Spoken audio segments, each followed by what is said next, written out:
So welcome everybody. I think we know everyone. Mike, we know, and Lou, obviously, you know us. You've been up here, so great to have you. Thanks so much for showing and coming and attending. For those of you that will see this on YouTube, this is brought to you by PassiveCashFlowForLife.com. Nicole Amundsen, who is on the call today, a lot of times teaches, and she's been doing commercial real estate for about 26 years now. And about 11 years ago, 12 maybe, she started actually teaching the class, kind of a little bit as a give back, if you will. And then about, I don't know, 8, 9, 10 years ago, I actually took her class. We got along really well, so we ended up partnering. We've been very fortunate. We've done well, and the course we actually took online right before COVID, and now it's all online. So the idea behind the Teaching Tuesdays is kind of twofold. One is, again, to give back and provide some education for everyone that wants to get into multifamily. And then the other thing is that, you kind of stick your toe in the water and see if it's something you might like. And if you do, we hope that you'll take the course. We think there's huge value in it. It's relatively inexpensive considering what a lot of other people charge, and I think it's much, much better. And again, maybe I'm not the most objective guy in the world, but I think she does an amazing, amazing job, and that's at PassiveCashFlowForLife.com.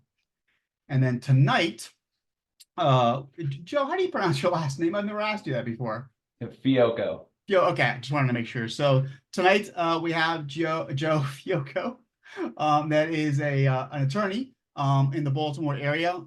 He's a senior associate with Batoff Associates. Batoff. Batoff. All right. Hopefully, no more tongue twisters. I mean, you didn't call me Joe Fiocco, so you're off to a good start. Okay. Oh, that's true. I didn't even thought of that.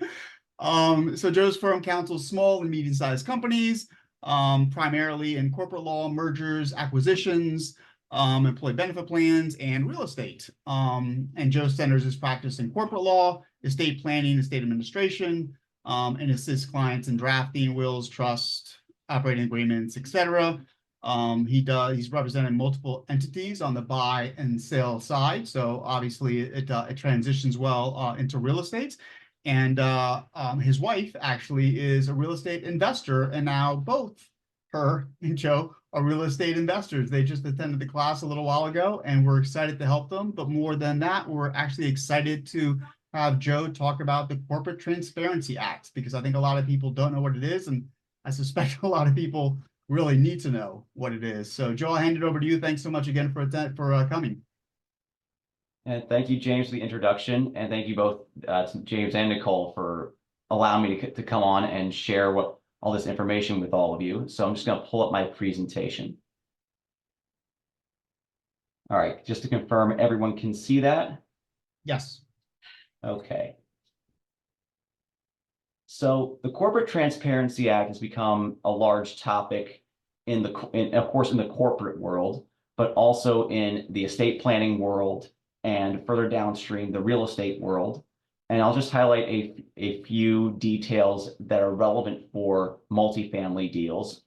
And just a quick, 30,000 foot overview of what we're going to cover here is just what the act itself requires, who has to file, when to file, so on, and the contents of the filings that have to be submitted to FinCEN, the Department of the Treasury.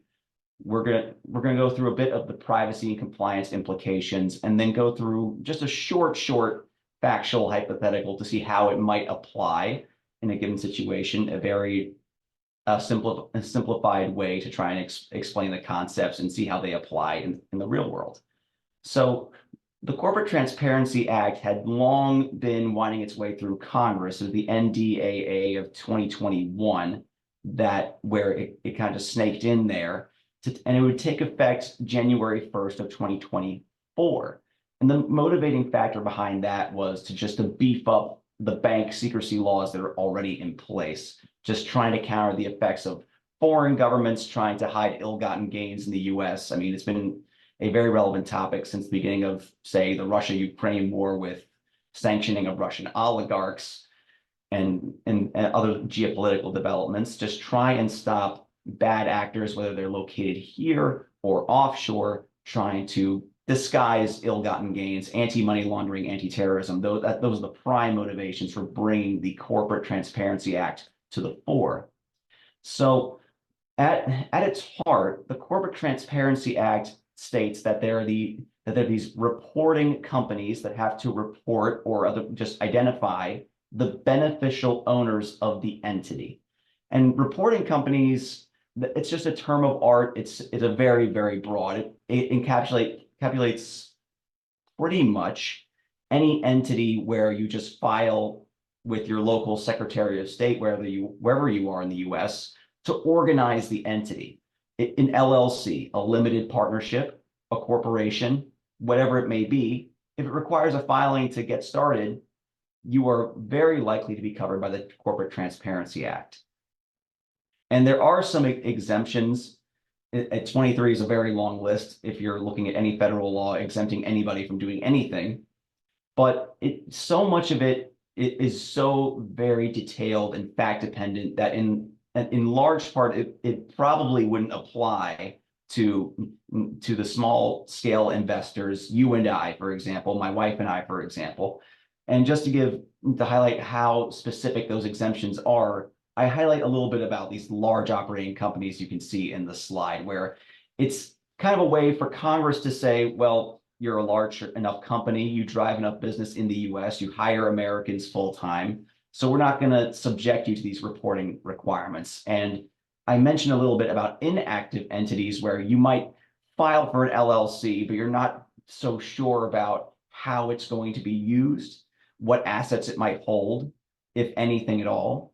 So if you filed your articles of organization with whatever state you're in, but you have no activity, then that would be grounds to make the argument that you wouldn't have to file with FinCEN. Now, reporting companies, that's almost everybody, unless you fall under 23 exemptions. And the exemptions, they cover pretty much large banks, large investment firms, nonprofits, large insurance companies, to the extent that the exemptions aren't so meaningful to the average investor. And I'll go through in a little bit what beneficial ownership means and how to determine who is a beneficial owner. But first, we had to get a little bit of timing and housekeeping out of the way for when you have to file this information. Initially, for those companies that you form prior to January 1st, 2024, you have a year, January 1st, 2025, that's your deadline to file this report. And for those you're forming this year, you have 90 days to make your filing. And it took a little bit of refining the rules that FinCEN issued in order to extend that deadline. Initially, it was 30 days from the date you get your confirmation from the state that your entity is authorized to do business. And they promulgated further rulemaking that the Department of the Treasury did to extend that to 90 days.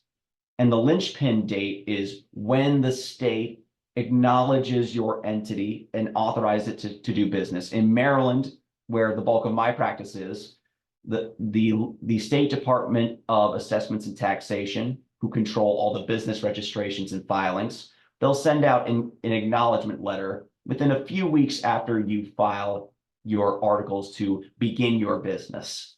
So it would be from the date you receive your acknowledgement letter, then you would make the argument that that's the date that starts this 90-day filing deadline. And for companies formed January 1st, 2025 and onward, the deadline to file is 30 days. So I would just keep those calendars, just mark your calendar for any time you file. Just on the safe side, you might just put it out 90 days from the day you submit your articles to the state to open your LLC, corporation, general limited partnership, what have you. And also mark January 1st, 2025 just so you have reminders in place to say, okay, our pre-2024 companies we need to file these beneficial ownership reports. And now, when we get to identifying who the beneficial owners of an entity are, there are two elements the statute identifies, either one of which, if you meet those requirements, you'd have to file and identify that person. So I highlight here substantial control or someone owning at least 25% of the ownership interests in that entity.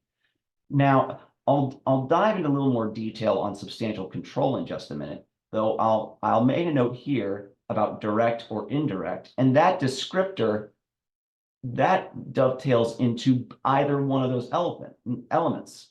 If you have indirect or direct control, substantial control, or direct or indirect ownership of at least 25% of those ownership interests, then the statute would subject you to reporting requirements. And indirect ownership it can be a slightly less of a threshold to pass over, especially if you're talking about either one of these elements. And I'll go into that in just a minute on substantial control. The statute identifies certain individuals as having de facto substantial control. The senior officers of a company, for example, you might have if your LLC appoints a manager in its operating agreement, there's a strong likelihood that that person may be deemed a senior officer. And if we're talking about federal law, rulemaking can change that, how those terms are interpreted at any time.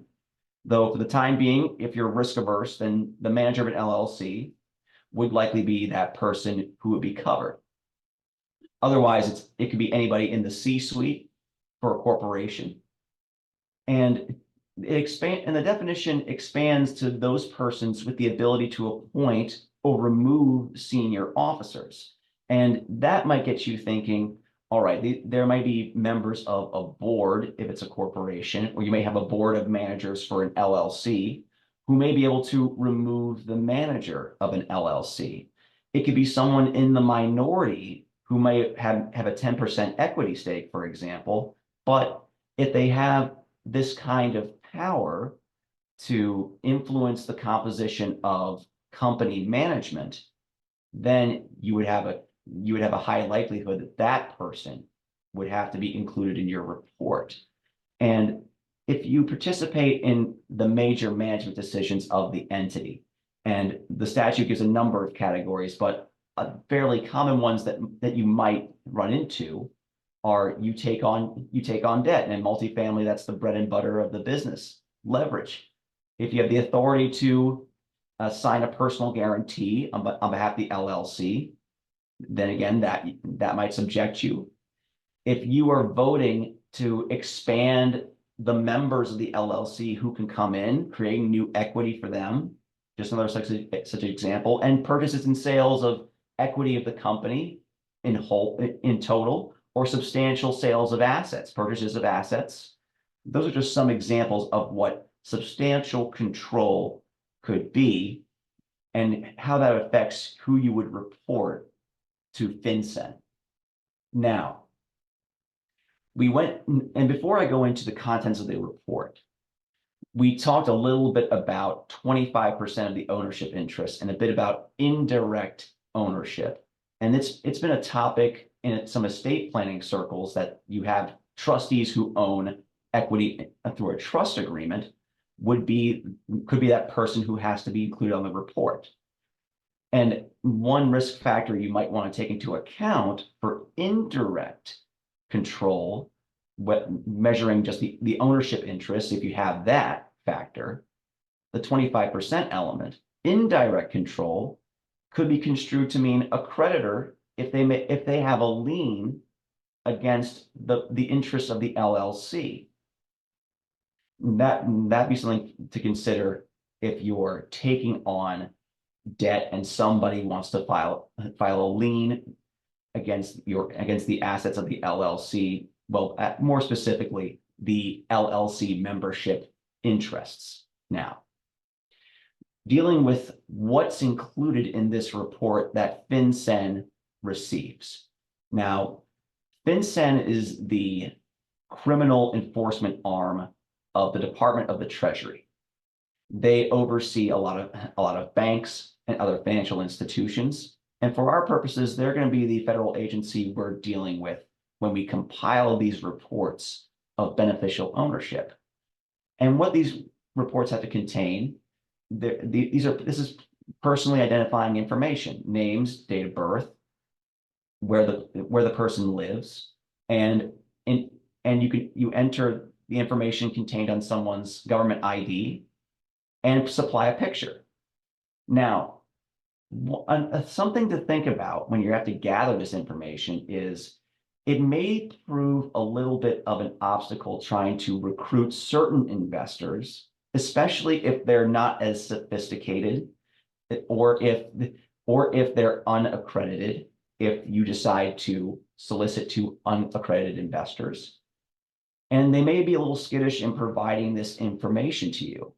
So the sophisticated investors may be, a little bit more on board because of the experience they've acquired over time and the familiarity with similar types of investments, especially if you're thinking about a Rule 506C where you syndicate and you have a general solicitation. You can advertise the deal to anyone. So they may become more comfortable doing that because they would already have to supply financials about themselves, tax returns maybe, to substantiate their accredited investor status. So it's a multivariate consideration when at the start of your fundraising operation as to whether your investors may be comfortable supplying this information to you. It may seem like a minor hurdle, but when you're pitching to maybe somebody who's unaccredited or unsophisticated, it can make the difference, because they might look askance at you and say, that the ID has my picture and my home address on it.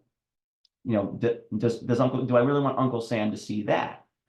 So we'll talk a little bit about the privacy considerations involved in supplying this information. Now, when you can create an account with FinCEN and get a FinCEN ID number attached to your entity, and you supply that same information the beneficial ownership report entails, and you get a little ID number that you can supply later in lieu of submitting your information over again. So, for example, you might have an LLC, the sole member of which is a holding company you have. You could just use the ID number you have for your holding company when you file your report for your LLC.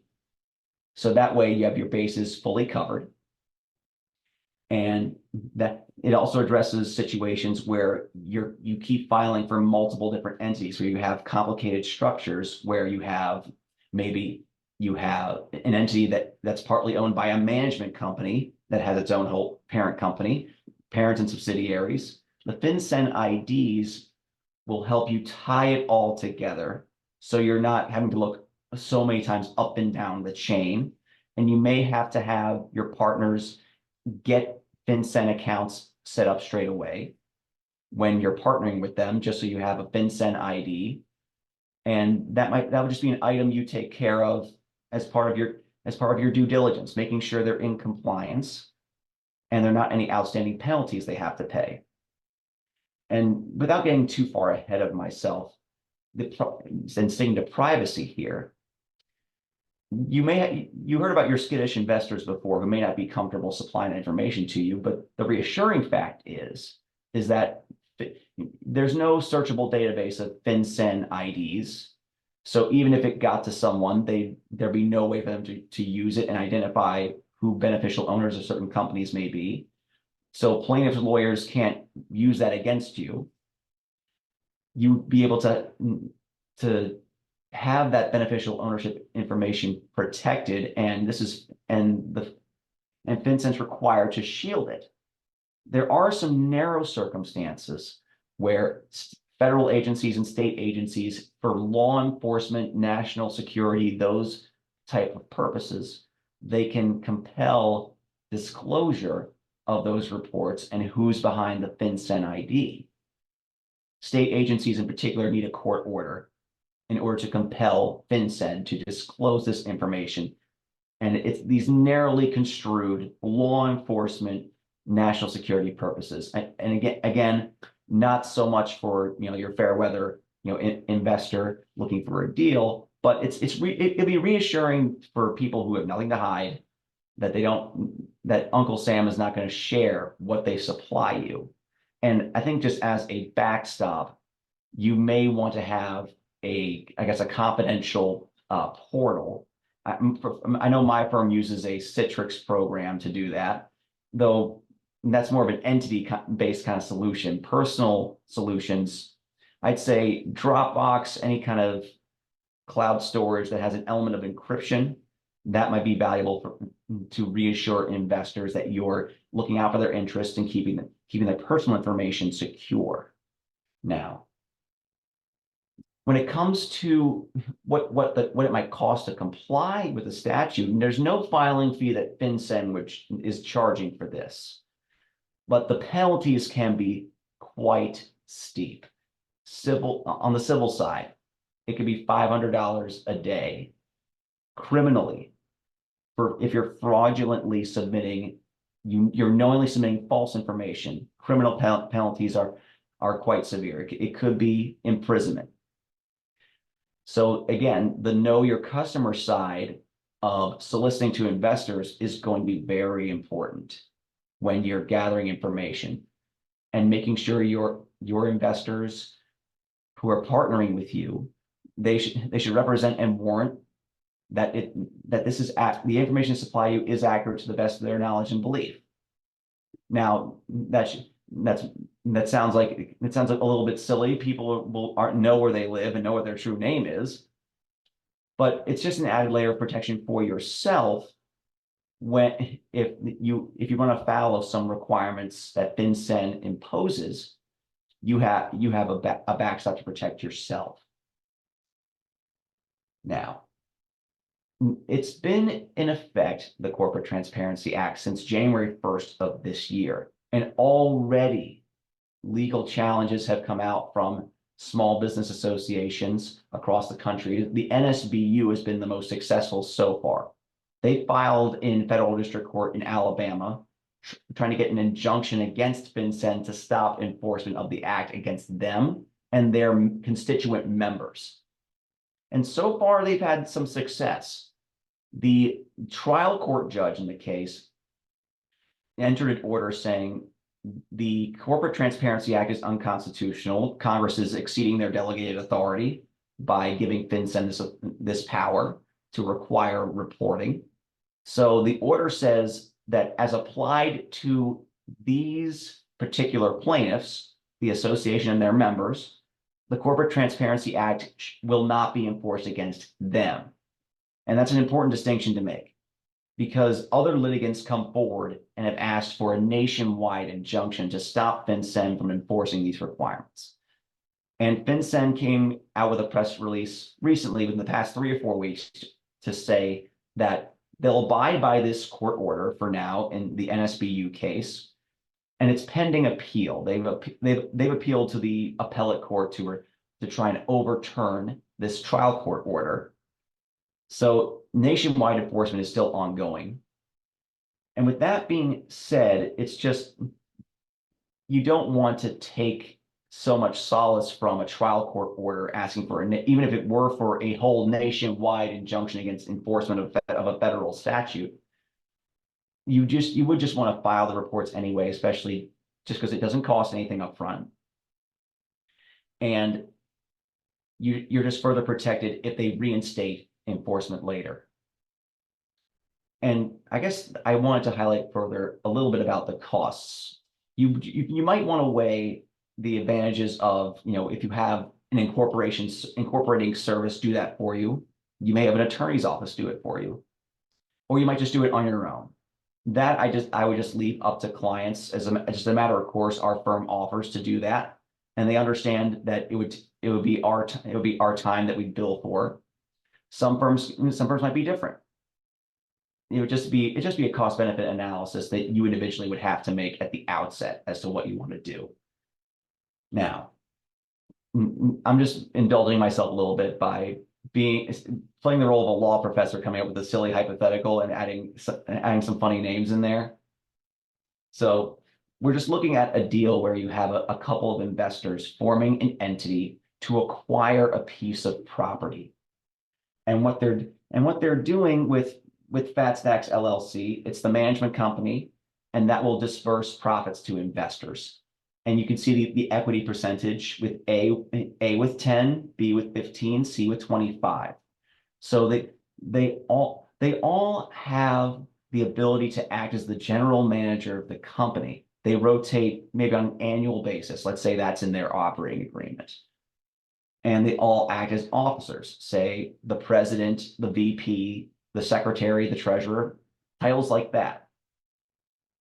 And they bring on some friends of theirs, JKL, and respectively 17, 28, and 5%. And that's just how they came up with how they want to structure their deal and allocating profits and losses. So let's see what their obligations might be under the Corporate Transparency Act. Now, you might recall we're looking for substantial control or at least 25% ownership in the entity. So keeping those two elements in mind, we'll go through this hypo a little bit where we see A and B, sure, the 25% threshold is not met, but they can exert significant management authority when they step in as general manager, whatever year that is, as the operating agreement specifies, and doubly so because they may be officers of the company, whether it's VP, treasurer, so on. So that substantial control prong would be met with respect to A and B. Now C, he meets both elements just because there's the threshold being met of the ownership, 25%, and that they still serve as an officer of the company. And inevitably they'll be GM, but either way, senior officer, you pass that threshold, you meet both elements when we're talking about C. Now, passive investors, barring anything else, if all they're entitled to is a distribution of profits and not any management stake in the entity, we're looking at just K out of the JKL trio here. They meet the 25% threshold, and that's much more of a clear-cut case. So when the entity proceeds to file within 90 days of their formation, assuming we're forming this post January 1, 2024 and pre-January 1, 2025, ABC as the managers get reported. They'll be disclosed to FinCEN and investor K. So if at any point, if any of this content seems a little bit, if it's going over anybody's heads, please feel free to interrupt with any questions. I'm happy to take any questions. And just to wrap up this quick fire overview, I just wanted to give a bonus to my people out in Maryland, just a few recent legal developments. They're not necessarily Corporate Transparency Act related, but I think it's just good to keep abreast of what's going on. Excuse me. There's House Bill 693, the most recent legislative session in Maryland. This just came out of the House of Delegates. It's been back and forth between House of Delegates and the Senate in Maryland. The close of the legislative session was about a week or two ago. And this bill has arrived on Governor Moore's desk. And to my understanding, Governor Moore testified in the House of Delegates in support of this legislation. So it's a highly, highly likely he signs it. And what's interesting about this, it addresses and I guess bolsters up tenants' rights in Maryland. So for residential real estate where you have 4 units or less, you're renting them out. Say you get an attractive offer to sell the building, another prospective investor who likes the cash flow it makes. Now your tenants have to be provided notice that you're selling the property, and you have to give them a right of first refusal. Basically, the opportunity to match the terms of the offer you've received. And they get a 30-day period from that notice to exercise their right to, basically just stop the deal from happening, and they buy it themselves. Now, it's just a way to get landlords to sort of just, not pull off some quick move to sell to another person and basically have the new owner try and just shuffle them all out, the tenants out. And other aspects of the bill are worthy of note. Mainly that when you're drafting a lease, you're capping the security deposit at 1 month's rent. That's going to be an absolute obligation in the statute where you're capping the security deposit. And now it seems a little bit minor procedural, but still worth noting that a lease can't require tenants to accept purely electronic notices for certain things, whether it's for renewals, evictions, so on. They still have the right to basically just have a physical, tangible notice be mailed to them. You can't make them waive the right to receive that notice in physical form. And before departing, just to move on to one other recent development in Maryland, this is the Westminster Management case. This entity is a Jared Kushner entity, they were operating real estate in Maryland. And there's a big dispute in a class action over court costs, the cost of issuing summons and other filing fees associated with proceeding in court for evictions that were tacked on to the base rent for calculating late fees. And the tenants in that case were challenging this practice. And this is in the Supreme Court of Maryland, and their opinion came out recently, siding with the tenants, saying that no, these court costs and filing fees cannot be assessed as what the statute terms as rent for the purposes of calculating late fees, and furthermore illustrating that you can't, if you receive back and accrued and unpaid rent from the tenants, you can't credit it first to your court costs and filing fees. It gets credited to the unpaid rent, and that the court here is taking a literal approach to rent. It means what you're paying for the right to occupy and live in a certain space. So just thought I'd share a couple bonuses just to keep those Maryland landlords and investors aware in our hometown and home state. And with that, I'll conclude my overview of the Corporate Transparency Act. I'd love to open up the floor to questions for those who have them. And again, I'll just express my gratitude to James and Nicole for having me on tonight. Thanks, Joe. That was awesome. Appreciate it. I'm still a little confused. There's a lot of stuff there. Yeah. But, I learned a bunch of different things. So we have a relatively small crowd. So if anybody has a question, totally up to you. You can unmute, which is probably the easiest thing to do, or you can actually just put it into the chat. And Joe, you're not charging everybody your hourly rate here, right? You're just going to answer questions. Purely non-billable. All right, outstanding. Well, this is Nicole. I actually have a couple, but let me just ask one and then turn it back over to other people. So this comes back to some of the, the 25% or have, kind of substantial control. So if you're raising money on not on an equity deal, but on a debt deal, so you're getting investors, but they are they're coming in with a debt, kind of a debt kind of acquisition where you're going to pay them a certain amount, a certain return. Is that included? And then along with that, how do blind pools play out in some of this where you're raising money in advance of buying anything? And a lot of times they're just going to get a return rather than an equity position. And those are very good questions. And I would imagine they're going to be contested very much in later litigation. So what I'll give is my best impression of what the statute and the rules would currently contemplate. And I would say, so first is those investors who might just take a promissory note from the entity instead of an equity stake in the deal. Now, ownership might be literally construed just to mean you have an interest in the capital in the capital or the profits of the entity. Now, if your operating agreement, that's a separate document which specifies a schedule of the owners, whether they have a capital interest or a profits interest in that entity. And we're talking strictly about an LLC.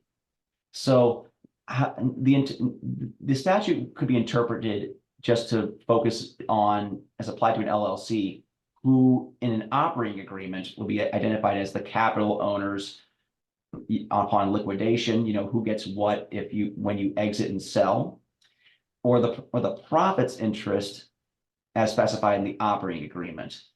Now, I would consider to be more likely to subject those persons to reporting rather than somebody who has an unsecured note.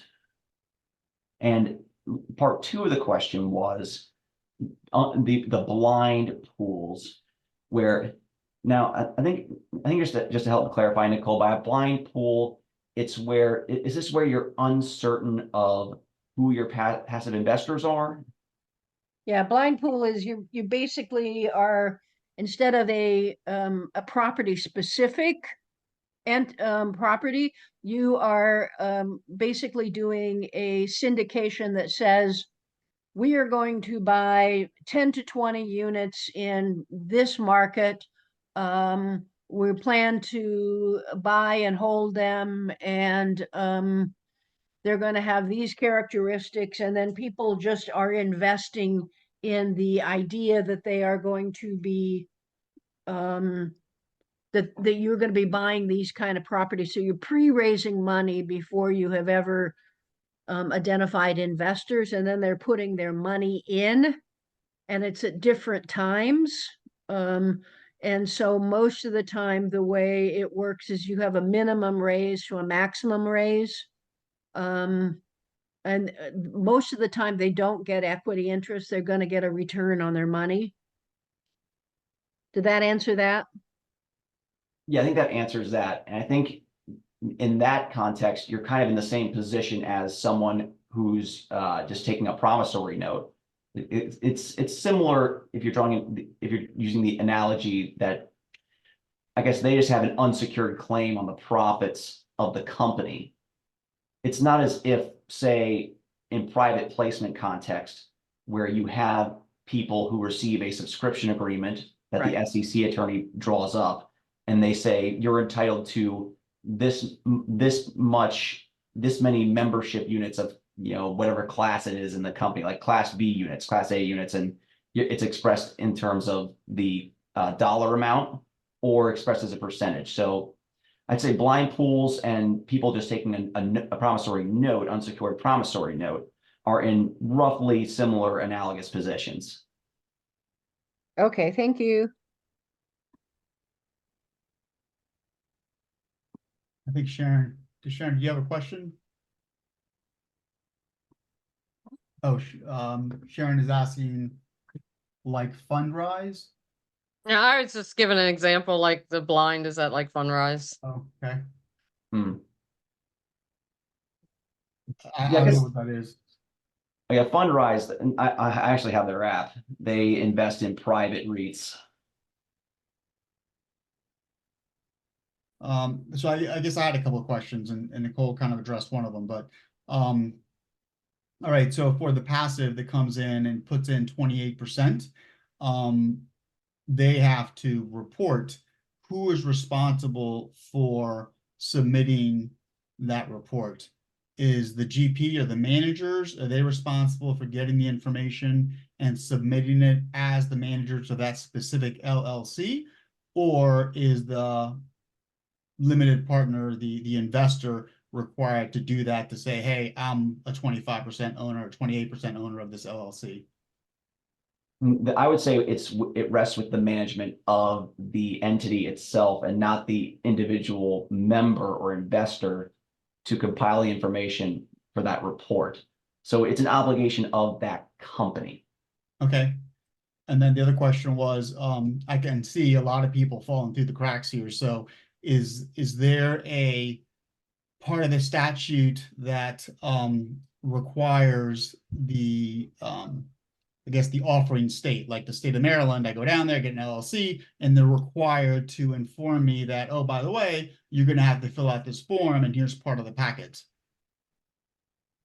Now, I'll say that I'm unaware of any requirement on the state's part to inform anyone filing whether or not of their requirements to file under the Corporate Transparency Act. I know in my experience, I've gone through their online portal to open a few companies for clients, and so far I haven't seen any notice that says, the Corporate Transparency Act now applies.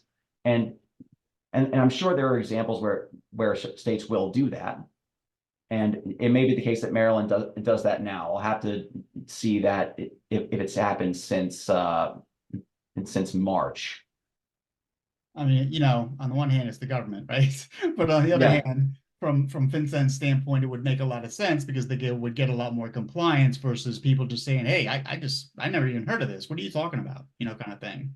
Yeah, I wouldn't know for certain how many states have, gone along with that, but that is a good incentive for compliance. So yeah, it's good to see if your state's Secretary of State, who's responsible for business registration and filings, if they have information on that. And is that every year you've got to do it, or just once when you start the company? One time. One time. Okay. So I don't know if this means anything, but my accountant who does all of my stuff sent me a thing at the end of last year saying, this is the information we're going to need for each of your entities. And she's planning on reporting that in with taxes in some way, shape, or form. So I don't know, because most people who have multifamily properties or more than one single family have accountants. And it would seem to me that, and at least my accountant's already on board with that and telling me what we have to do and what I'm missing. Yeah, they can be a useful resource, and just for the sake of keeping everything in organized structure for you, so you know which entities you've reported for, which you haven't, and I guess based on the accountant, if they don't charge more for their time to prepare. Oh, she will, believe me, she will. I guess being a bit rose-colored glasses there, but maybe it still would be worth the hell of just keeping everything organized.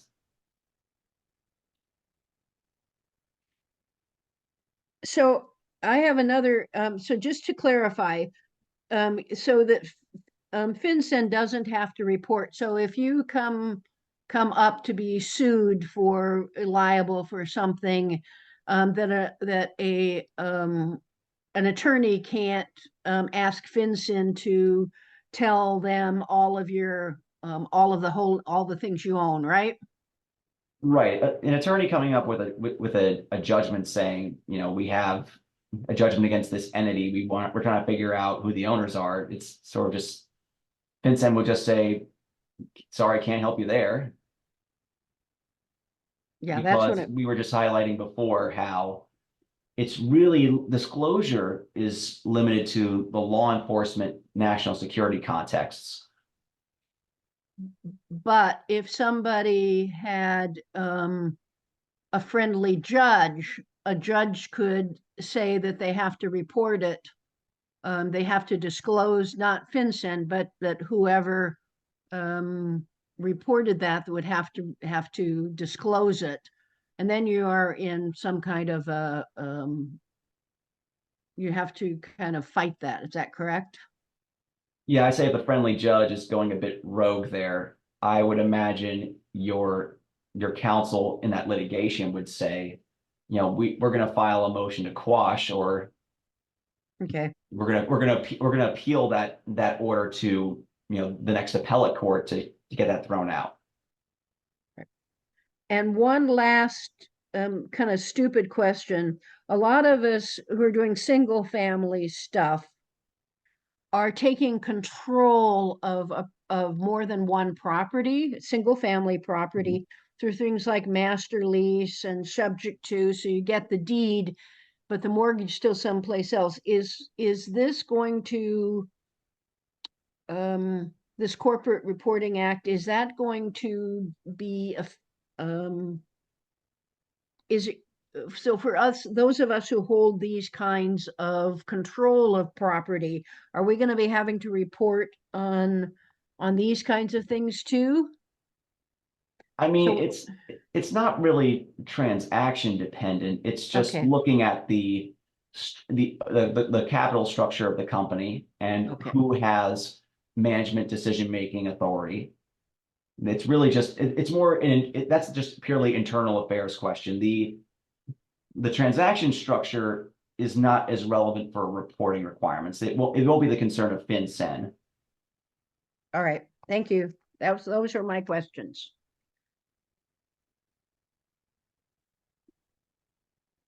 Hi, everybody. I have a question. You mentioned that there's a possibility, not a workaround it, but as just some maybe an easier way to just keep track of everything. If you just have like a holding company where all the other LLCs or anything else are under, as long as you have the reporting for the one, then you can just have that ID and use that ID to report for every company underneath of the holding company. Is that correct? Well, I guess how you would accomplish that is you'd create your FinCEN account. You would still have to supply the same personal information to identify the beneficial owners of the holding company. But it does save you a little time in the future if you have a number of subsidiaries, all of which have the one owner that's the holding company. You just tag them with the FinCEN ID. And that's just to save you a little bit of time when you're filing for multiple entities. Okay, yeah, that's what I just wanted to clarify. Mhm. Okay, good. But if those multiple entities each had their own set of investors, you still have to report for those various investors, correct? Right, to the extent they have substantial control or Okay. cross 25% threshold. So theoretically, if you had a holding company and you owned more than 25% of that holding company, you would have to obviously report that. And then within that holding company, you have, 10 different businesses. To Nicole's point, in one of those businesses, someone is an LP and they own 40%. In another one of those businesses, you have a partner and that partner owns half of the general partnership. Those people you would have to report for those people as well, correct? Right, your report for that one company with those LPs and GPs who meet the two control and ownership requirements. Right, that entity would have to gather that information and include it in that one entity's report. Okay. Okay. Just want to make sure. Thank you. Hey, Joe, I don't know if this is accurate or not, but we had somebody else that told us to maybe not file those reports until October. For a couple of reasons. One, because the government website will probably blow up in December, or so you want to be a little bit early. And also for the lawsuits that are coming, because the one lawsuit actually went through, but they're just basing it on that one case. Is that correct? Right, the legal challenges are just based on one successful outcome. And as we were just highlighting, that the trial judge's order only prevents enforcement against the named plaintiffs in that case. And it's going to appeal right now. And judicial deference to federal agencies is very well known. So it's a lower likelihood of it being upheld nationwide. I mean, you can make it as many comments as you want about the composition of courts, though I don't see that kind of judicial deference declining in any meaningful respect.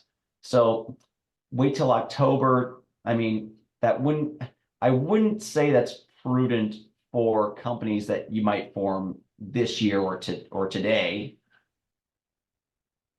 But you'd still be well within the range for compliance for those companies you formed prior to January 1st of 2024.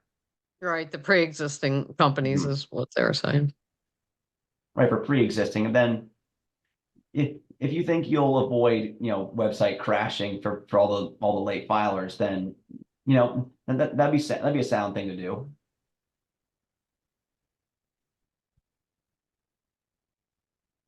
Hey, Joe, I just put a, website for FinCEN in there. Is this correct, or do you know? Or should I just pull it down right away before anybody copies it down? Oh, yes, see, let's open this. Zoom calls this a suspicious website, the federal government. You're about to visit a suspicious website. Though, yes, this link is accurate. I mean, the easiest thing to do would you could just Google FinCEN, FINCEN, and then second word is BOI for beneficial ownership information. Okay, So that link, you're welcome to use that link. awesome. Okay, yeah, anybody that needs it, obviously, or you can just do like Joe said, just Google it. I'm sure that it's great reading because it's a government document. I'm sure it's very exciting. And FinCEN, I mean, to their credit, has put out I have put some decent good fact sheets and FAQs. They have like a decently long PDF. I mean, dry reading, but at least you can it's the hyperlink table of contents. You can click on it if you have for a lot of minute details. Oh yeah, I just actually clicked on a couple of them. They actually did a nice job. You're right. Wow, that's awesome.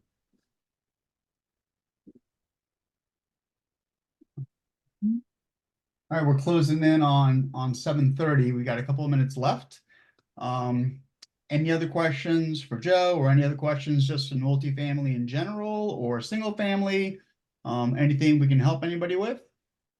Actually, I've got one quick question just regards to this seminar.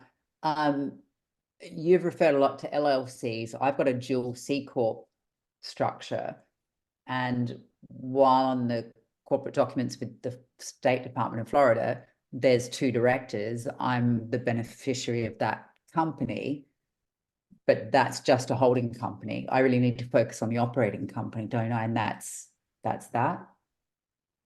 So I guess I would need to know a little bit more about the structure. You're the sole shareholder, is that right? Of the holding company, but the holding company owns the entirety of the operating company. Mm-hmm. I would consider, if you have a counsel you trust in Florida, I would consider if you could make the case that your holding company may be inactive, although if your holding company makes distributions and holds bank accounts, that might weigh against it being considered an inactive company for the purposes of getting an exemption. Although, so you're the sole shareholder and you have 2 directors, is that correct? Yeah. It was set up by an accountant, and I wouldn't go back to them. So I had to make some changes to it myself along the way, and I've kind of built the plane while I was flying it. So what I've ended up with is 2 directors of the holding company, but that is just a holding company. It doesn't do anything. And then I've got a company that is owned completely by that one. And, okay, so your holding company owns the operating company, and any distributions to you personally, they wouldn't come from the operating company. They go up to the holding company and then pass through to you individually. Is that right? Okay, this might get too complicated for the purpose Sure. of I'm technically also an employee of the operating company. Mm-hmm. I mean, employees generally, they probably aren't subject to being included in the report unless they're, C-suite senior officers have meaningfully participate in a lot of management decisions. Yeah, I'm listed as CEO and treasurer. But yeah, but this is definitely getting me good food for thought.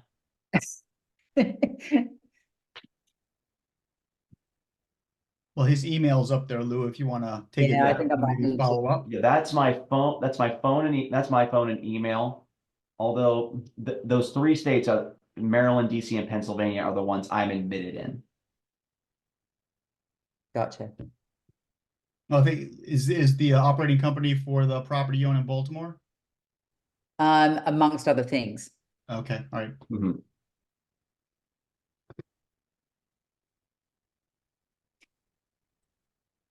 Hey, Okay. hey, Joe, would that kind of be the same with trusts? So if the LLC is the beneficiary and the percentage, or So the LLC is the beneficiary of a trust. Mhm. Now, then you're getting a little bit into a factual question. You kind of get to look at, what the LLC can do as a beneficiary, what the trustee's powers are.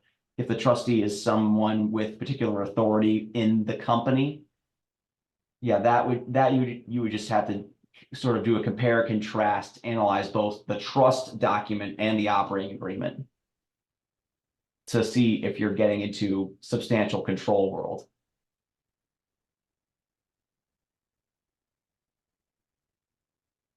gotcha, thanks. Sure.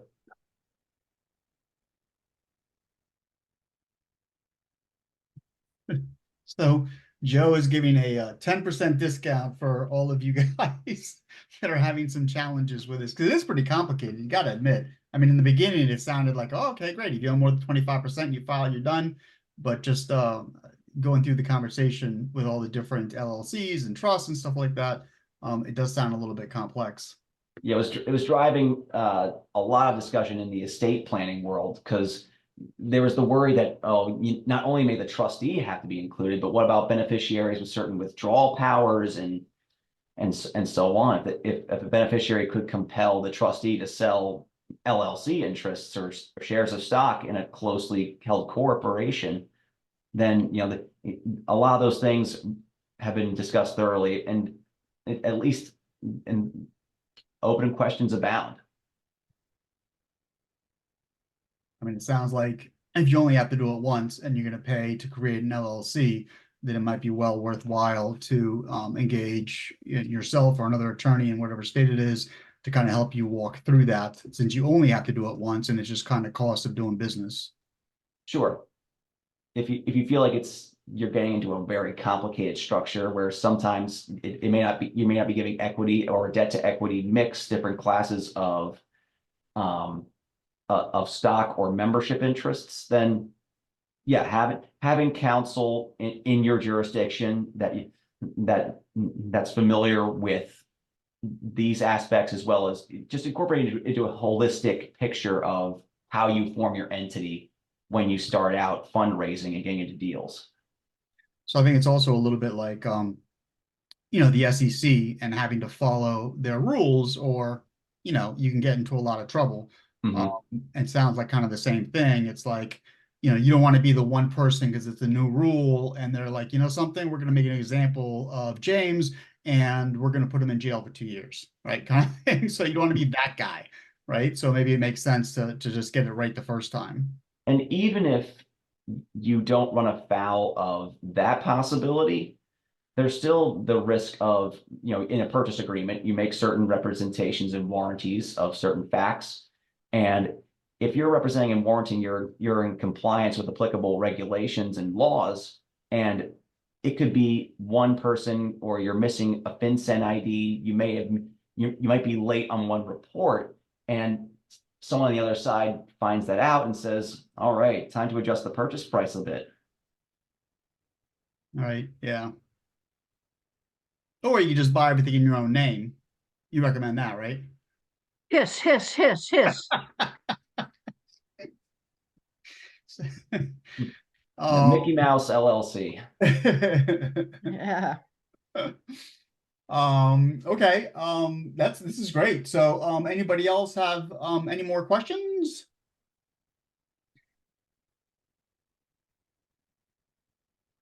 Going once. Just one more for the trust. If it's a personal house that's in a trust and the beneficiary obviously is the homeowner, then that doesn't. Right. A trust or an estate is not considered a reporting company under the statute.